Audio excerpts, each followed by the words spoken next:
সন্দীপ নস্কর এবং মঞ্চে উপস্থিত যারা আছেন আমাদের চেয়ারম্যান থেকে শুরু করে সমস্ত কাউন্সিলররা, আমাদের পঞ্চায়েতের সব সদস্যরা, প্রধান আছেন, পঞ্চায়েত সমিতির সভাপতি আছে, আমাদের টাউন প্রেসিডেন্ট শিবুদা আছেন এবং আমাদের শাখা সংগঠন যুবর সভাপতি আছে, আমাদের ছাত্রের সভাপতি আছে, আমাদের জেলার মহিলা নেত্রী মনমোহিনী দি এসছে, বিজনদা বক্তব্য রেখেছেন এবং সোনালী রেখেছে বক্তব্য, সবাই আরো কাউন্সিলর অনিমা দি আছে, সোনারপুর টাউনের মহিলা তৃণমূল কংগ্রেস নেত্রী এবং আপনারা যারা এখানে এসছেন আমার সামনে, আমার সমস্ত মা বোনেরা, দিদিরা, বৌদিরা, তাদের সবাইকে আমার জাতীয়তাবাদী অভিনন্দন জানাই। আজকে আপনারা এই অবস্থান বিক্ষোভে সামিল হয়েছেন এবং আমার সমস্ত দাদারা, ভাইয়েরা যারা আজকে আপনারা সবাই এখানে আমাদের সঙ্গে একসঙ্গে আওয়াজ তুলতে এসছেন, উই ওয়ান্ট জাস্টিস। জাস্টিস কিসের জন্য? 9 তারিখ একটা ঘটনা ঘটেছিল, আমরা সবাই জানি, আর.জি. কর হসপিটালে, এবং সেই হসপিটালে যে মর্মান্তিক ঘটনা ঘটেছিল, সেই ঘটনায় যে দোষী তার ফাঁসির আবেদন প্রথম কে করেছিল? মমতা বন্দ্যোপাধ্যায়, যিনি ভারতবর্ষের একমাত্র মহিলা মুখ্যমন্ত্রী, যিনি প্রথম কোন ধর্ষকের ফাঁসির আবেদন করেছেন এবং নিজে চেয়েছেন সিবিআই তদন্ত হোক।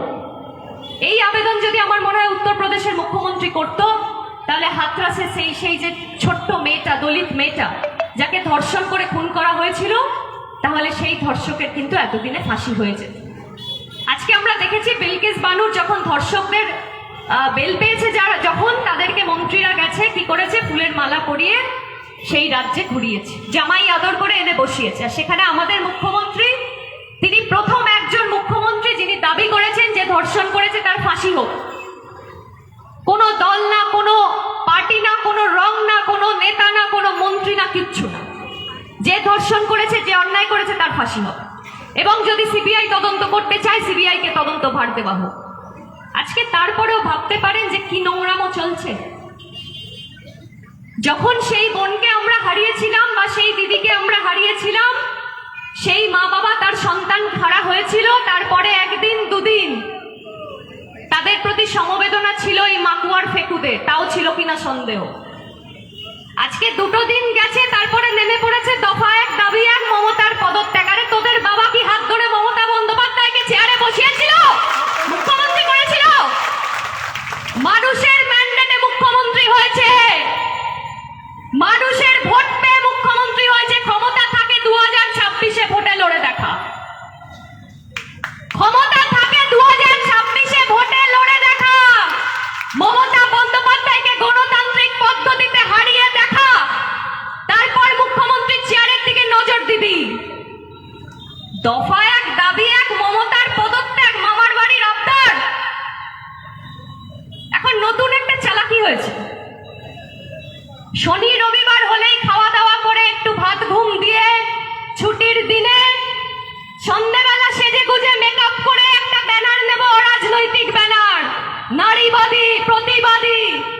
তারপর ইভিনিং ওয়াক করতে বেরোই, সেরকম ইভিনিং ওয়াক করতে বেরিয়ে বলবো we want justice, we want justice. পতাকা নিয়ে বেরোলে 10টা লোক পাবে না এরা।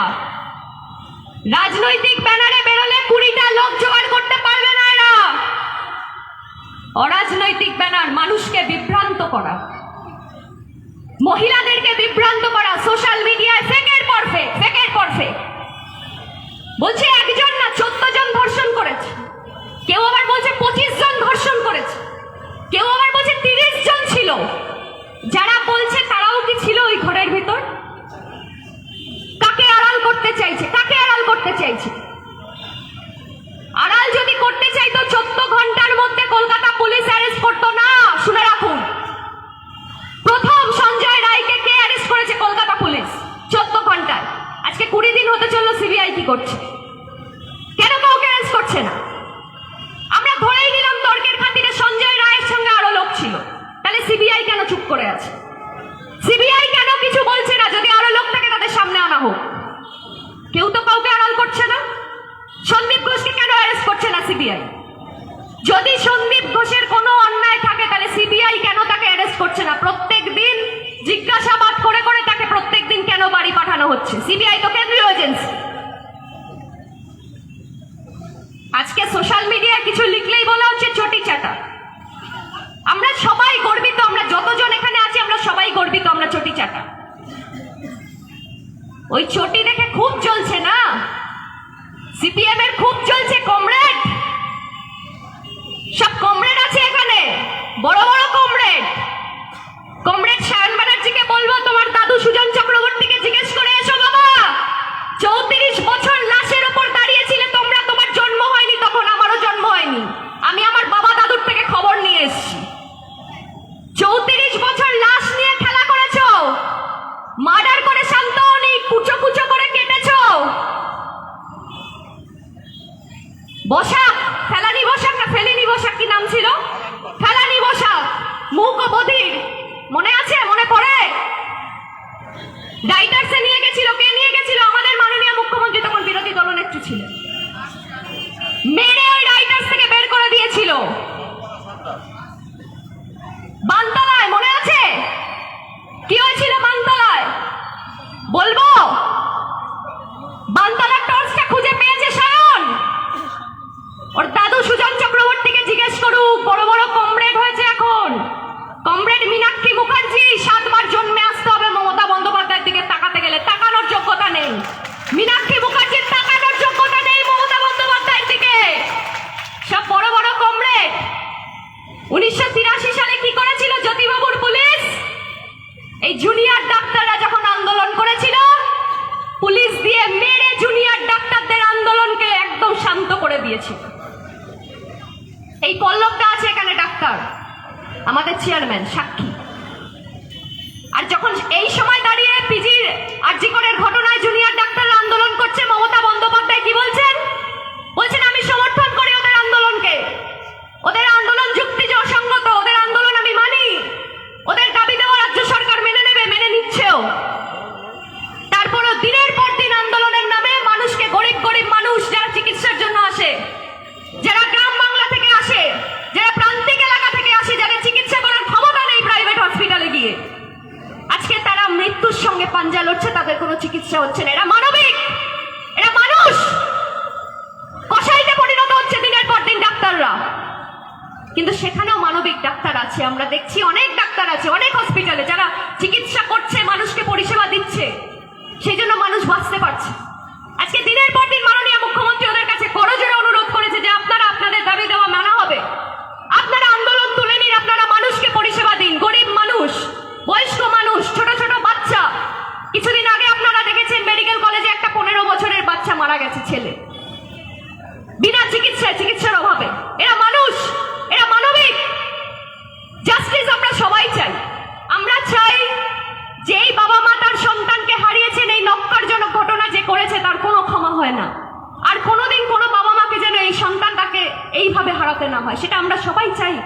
এবং সেই জন্য আমাদের রাজ্য সরকার একাধিক পদক্ষেপ আরো নিয়েছে নিরাপত্তার জন্য, মেয়েদের সুরক্ষার জন্য। তারপরেও রাস্তায় বেরিয়ে এই ন্যাকামো জাস্টিসের নামে সোশ্যাল মিডিয়ায় খারাপ খারাপ কথা লেখা। আজকে যতজন এখানে তৃণমূল কংগ্রেসের কর্মীরা আছে, মানুষ আছেন, মহিলারা আছেন, প্রত্যেককে আমি বলবো সোশ্যাল মিডিয়ায় সবাই অ্যাক্টিভ হবেন। সোশ্যাল মিডিয়ায় যখনই দেখবেন একটা ফেক নিউজ আসছে, তার এগেনস্টে লড়াই করবেন। লড়াই আমাদের করতে হবে। আমরা এতদিন অনেক গান শুনিয়েছি, অনেক শান্ত থেকেছি, রবীন্দ্রসঙ্গীত শুনিয়েছি, সোনালী বলছিল, আর রবীন্দ্রসঙ্গীত নয়। 2011 সালে মমতা বন্দ্যোপাধ্যায় ক্ষমতায় এসে কি বলেছিলেন? হ্যাঁ, বদল চাই, বদলা নয়, বলেছিলেন তো? বলেছিলেন তো? সেই জন্য মাকুড়া রাস্তায় ঘুরে বেড়ায়, মাকুড়া মাথা উঁচু করে ঘোরে। মাকু কারা? কমিউনিস্ট, জানেন তো? সিপিআইএম, সায়ন সুজনরা ঘুরে বেড়ায়। তার একটাই কারণ, বদল হয়েছিল, বদলা হয়নি। আজকে 2024-এ দাঁড়িয়ে আমরা এখান থেকে বলছি বদল তো 2011-তে হয়েছিল, 2024-এ বদলাও হবে। হবে তো? হবে তো? মমতা বন্দ্যোপাধ্যায়ের দিকে যদি আঙ্গুল কেউ তোলে, সেই আঙ্গুল কিভাবে নামাতে হয় আমরা খুব ভালো জানি। আমরা শান্ত আছি, কিন্তু আমরা দুর্বল নই। এই পুজোয় যারা কেনাকাটা করবেন, সাথে একজোড়া করে হাওয়াই চটি কিনবেন। বিশেষ করে মহিলারা, কেউ যেন ভুল না হয়, হাতে সাদা একজোড়া হাওয়াই চটি কিনবেন, সাথে রাখবেন। আমরা এই হাওয়াই চটি দিয়েই বদলা নেব, আমরা এই হাওয়াই চটি দিয়েই জব্দ করব। আর বিজেপি আরএসএস নেমেছে, কি আশা? শুভেন্দু বলছে আমি বসবো চেয়ারে, মীনাক্ষী বলছে আমি বসবো চেয়ারে।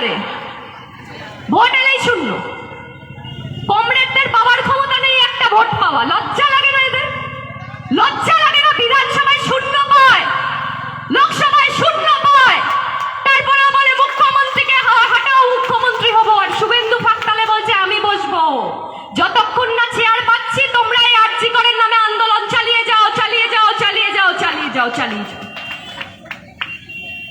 ছাত্র সমাজকে ডাকে, এরা ছাত্র, বলছে ইতিহাসে এমবিএ করেছে, সায়েন্স নিয়ে কমার্স পড়ছে, 23 বছরের বুড়ো ভাব বলছে ক্লাস 7-এ পড়ছে, 55 বছরের বুড়ো লোক বলছে আমি ছাত্রর বাবা, 60 বছরের লোক বলছে আমি ছাত্রর কাকু। এটা ছাত্র সমাজের আন্দোলন। আন্দোলনের নামে এসে পুলিশকে মারছে, পুলিশের চোখের ইট মেরে তার দৃষ্টিশক্তি নষ্ট করে দিচ্ছে, পুলিশকে বলছে তোমার মেয়েরা থ্রেট করছে যে তোমাদের মেয়েদেরকেও ধর্ষণ করা হবে ভবিষ্যতে। এরা মানুষ, মানুষরূপী জানোয়ার, এরা মানুষরূপী নরখাদক এরা। আজকে আমাদের পুলিশদেরকে আমরা স্যালুট জানাই। আজকে পুলিশ ডে, তারা ধৈর্যের পরীক্ষা দিয়েছিল সেই দিন যেদিন নবান্ন অভিযান হয়েছিল। আজকে জ্যোতি বসুর পুলিশ হতো, ওই 21শে জুলাইয়ের মতো লাশ পড়তো। বুদ্ধদেবের পুলিশ হতো, 21শে জুলাইয়ের মতো লাশ পড়তো। কোনো পুলিশের দৃষ্টিশক্তি যেত না, ওখানে লাশ পড়তো, লাশ। এটা মমতা বন্দ্যোপাধ্যায়ের পুলিশ বলে ধৈর্যের পরীক্ষা দিয়েছে, সহনশীলতা দেখিয়েছে। তারপরেও এতগুলো পুলিশ ইনজুরি হয়েছে, এতগুলো পুলিশ আহত হয়েছে। আমি তাদেরকে আমার স্যালুট জানাই যে তারা এইভাবে তাদের ধৈর্যের পরীক্ষা দিয়েছে। তার কারণটা কি জানেন? ওরা চেয়েছিল পুলিশ গুলি চালা, ওরা চেয়েছিল 1-2টো বডি পড়ুক, বিজেপির লোকেদেরই বডি পড়ুক, সিপিএম এর লোকেদেরই বডি পড়ুক। ওর মধ্যে সবাই বিজেপি সিপিএম মিলে মিশে ছিল, কেউ ছাত্র সমাজ নয়, কেউ ছাত্র নয়। একটা গুলি চলবে, একটা বডি পড়বে, বাংলাদেশ বানানো হবে, এটাই ছিল ওদের লক্ষ্য। আজকে পুলিশ অত্যন্ত ধৈর্যের সঙ্গে সেটা হ্যান্ডেল করেছে। এদের যোগ্য জবাব দেবেন না আপনারা? প্রত্যেককে, আমার মনে হয় প্রত্যেক তৃণমূল কংগ্রেসের সৈনিককে, প্রত্যেক বুথের কর্মীদেরকে, প্রত্যেক ওয়ার্ড, প্রত্যেক পঞ্চায়েত, সমস্ত জায়গায়, বাংলার আনাচে কানাচে সবাইকে এই দায়িত্ব নিতে হবে এবং প্রত্যেকের নিজের জায়গা নিজেকে ঠিক রাখতে হবে। যেখানে দেখবেন প্রতিবাদের নামে অসভ্যতা হচ্ছে সেখানে প্রতিবাদ করবেন, যেখানে দেখবেন জাস্টিসের নামে অসভ্যতা নোংরামো হচ্ছে সেখানে প্রতিবাদ করবেন, যেখানে দেখবেন ফেক নিউজ ছড়ানো হচ্ছে সেখানে প্রতিবাদ করবেন আর বদলা নেবেন। বদলা হয়নি বলে আজকে তোমরা মমতা বন্দ্যোপাধ্যায় মুখ্যমন্ত্রী বলে তোমরা আন্দোলনের নামে এই নোংরামো করতে পারছো, তোমরা সুযোগ পাচ্ছ। যদি মমতা বন্দ্যোপাধ্যায় সিপিএম সরকারের মতো হতো তাহলে আন্দোলন করার সুযোগ পেতে না, মুখ খোলার আওয়াজ করতে পারতে না, ঘরের ভেতর ঢুকে যেতে, ঘুমিয়ে পড়তে।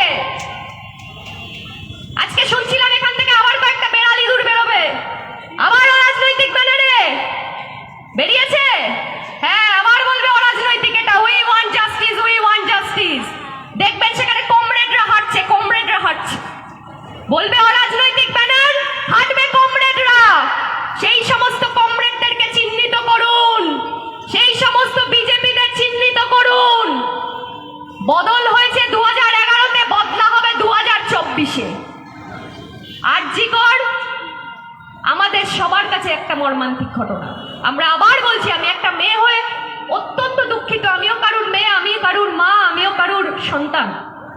এই ঘটনার কোনো ক্ষমা নেই। যে এই নক্কারজনক ঘটনা ঘটিয়েছে তার কঠোর থেকে কঠোর সাজা হোক। আজকে মমতা বন্দ্যোপাধ্যায় নিজে বলেছিলেন ফাস্ট ট্র্যাক কোর্ট করা হোক।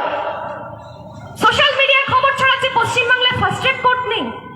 কত বড় মিথ্যার উপর এরা দাঁড়িয়ে আছে ভাবতে পারে না। যাকেই আপনি ধরবেন সে বলবে আমি রাজনীতি করি না। এটা নতুন চালাকি, এটা নতুন চালাকি, রাজনীতির নাম না নিয়ে রাজনীতি করা। তাদের ক্ষমতা নেই সিপিএম বা বিজেপি দলের নাম করা, কারণ জানে তো তাদের কোনো অস্তিত্ব নেই। সিপিএম এর অস্তিত্ব মুছে গেছে, কমায় চলে গেছে, জীবনে আর আসবে না।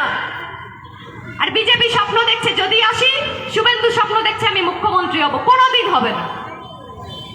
যদি ক্ষমতা থাকে 2026-এ আসুক, লড়ুক, মানুষের ভোট পাক, গণতান্ত্রিক পদ্ধতিতে জিতুক, তখন বুঝবো তোমাদের বুকের পাটায় দম আছে। তার আগে যদি বলেছো দফা 1 দাবি 1 মমতার পদত্যাগ, তোমাদের গলাটা কি করে চুপ করাতে হয় আমাদের খুব ভালো জানা আছে। তোমাদের মুখটা কি করে বন্ধ করাতে হয় আমাদের খুব ভালো জানা আছে। যেই মহিলা, যেই ছেলে আজকে আরএসএস এর লোক, যারা পুলিশের চোখে ইট মেরেছিল, তাদের চোখ উপড়ে নিতে আমাদের 1 মিনিট সময় লাগবে যদি চাই, কিন্তু আমরা চাই না। আমরা শান্তি চাই, আমাদের বাংলা শান্ত বাংলা। মুখ্যমন্ত্রী বলেছেন আমি কোনো হিংসার রাজনীতি করি না, আমি রক্ত চাই না, আমি মারপিট চাই না। যদি চাইতাম 2011-তে লাশ পড়তো, ধৈর্যের পরীক্ষা দিয়েছেন এত বছর, আমরা ধৈর্যের পরীক্ষা দিচ্ছি এখনো। কিন্তু বেশি বাড়াবাড়ি যদি করে আর আন্দোলনের নামে যদি নোংরামো করে রাস্তায় নেমে, আমরা কিন্তু ছেড়ে কথা বলবো না। এই কথা আজকে এই অবস্থান বিক্ষোভ থেকে আমরা সবাই অঙ্গীকার নিলাম। সমস্ত মহিলারা হাতে চটি রাখবেন, যেখানে দেখবেন নোংরামো হচ্ছে চটির আওয়াজ পটাপট পটাপট গালে পড়বে।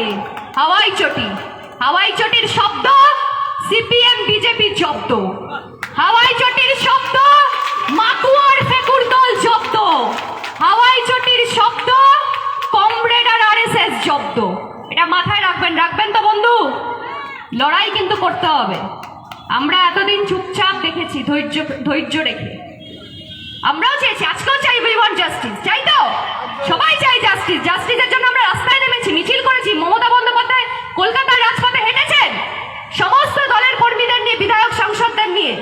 আমরা প্রত্যেকের বিধানসভায় প্রত্যেকে অবস্থান বিক্ষোভ করেছি, মিছিল করেছি। আমরা জাস্টিস চাই, আজও চাই, এবং যতদিন সিবিআই না জাস্টিস দিচ্ছে আমরা এই আন্দোলন চালিয়ে যাব। কিন্তু আন্দোলনের মতো হবে, মৃত্যু নিয়ে রাজনীতি নয়। মৃত্যু নিয়ে যদি রাজনীতি হয়, তাদের চোখ উপড়ে নেওয়ার ক্ষমতা কিন্তু আমরা রাখি, তাদের হাত ভেঙে দেওয়ার ক্ষমতা আমরা রাখি। অনেক সহ্য করেছি। আর যেখানে দেখবেন মানুষদেরকে বিভ্রান্ত করা হচ্ছে, আপনারা দলের সৈনিক, আপনারা মানুষকে বোঝাবেন। অনেক মানুষ আছে যারা বুঝতে পারে না, যারা এত সোশ্যাল মিডিয়া অ্যাক্টিভ নয়, তাদেরকে ভুল বোঝানো হচ্ছে। এই দায়িত্ব আপনাদেরকে নিতে হবে, কারণ আপনারা জানেন মমতা বন্দ্যোপাধ্যায় যতক্ষণ আছে ততক্ষণ আজকের দিনে দাঁড়িয়ে বলবো বাংলার মেয়েরা সুরক্ষিত। আজকে জানেন উত্তরপ্রদেশে কি হচ্ছে, হরিয়ানায় কি হচ্ছে, মহারাষ্ট্রে কি হচ্ছে, মধ্যপ্রদেশে কি হচ্ছে, রাজস্থানে কি হচ্ছে জানেন? প্রত্যেক দিন একটা করে মেয়েকে ধর্ষণ করা হচ্ছে, প্রত্যেক দিন দলিতদের উপর অত্যাচার করা হচ্ছে, প্রত্যেক দিন মুসলিমদের উপর অত্যাচার করা হচ্ছে। একটা ঘটনা ঘটেছে যেটা অত্যন্ত দুঃখের, একটা বিচ্ছিন্ন ঘটনা যেটা এই রাজ্যে ঘটেছে।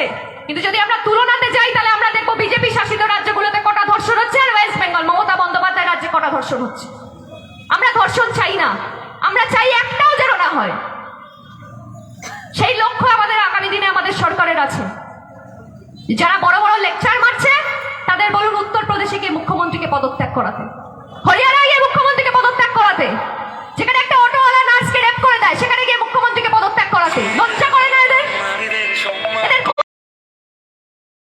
মানুষ, আমজনতা, পাবলিক, মহিলা, ছেলে সবাই এসে যোগ দিতে পারে, কিন্তু তাদের লক্ষ্য যেন হয় সত্যি সত্যি সেই মেয়েটার পরিবার যেন জাস্টিস পায়, সত্যি সত্যি তারা যেন বিচার পায়। আন্দোলনের নামে বেরিয়ে দফা এক দাবি এক, মমতার পদত্যাগ।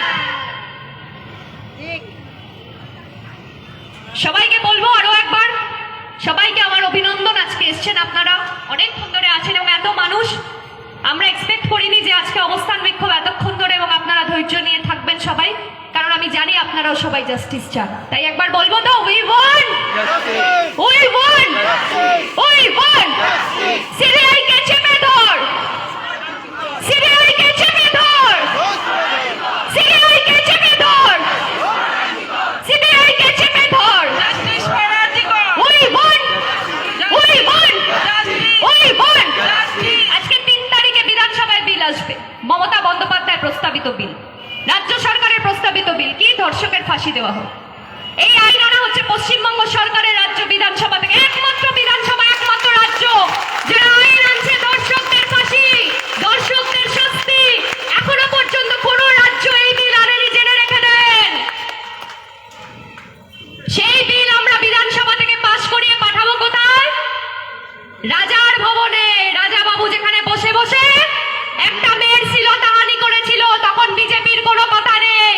রাজা বাবুর ওখানে কাজ করতো সেই মেয়েটা, সেই গরিব মেয়েটা, তাকে কি করেছিল শ্লীলতাহানি, আপনারা জানেন তো? রাজা বাবুকে, বুঝতে পারছেন তো কার কথা বলছি? সেই রাজা বাবুর কাছে আমরা বিলটা পাঠাবো। রাজা বাবু যদি সই না করে, এর পরবর্তীতে আমরা রাজভবন ঘেরাও করব। মহিলারা, আমরা মহিলারা রাজভবন ঘেরাও করব, সেখানে গিয়ে বলবো বিল তোমায় সই করতেই হবে। কেন বিল সই করতে চাইবে না? কেন বিজেপি এই আইন আনছে না? কারণ উত্তরপ্রদেশ, হরিয়ানায় তাহলে একাধিক লোক যারা ওদের ছত্রছায়ায় থাকে, ধর্ষণ করে বেড়ায়, তাদের ফাঁসি দিতে হবে। তাই এই বিল কখনো বিজেপি চাইবে না। আজকে রাজভবনে শ্লীলতাহানি হয়, কটা কথা বলে বিজেপি, কটা কথা বলে সিপিএম, ওদের দালাল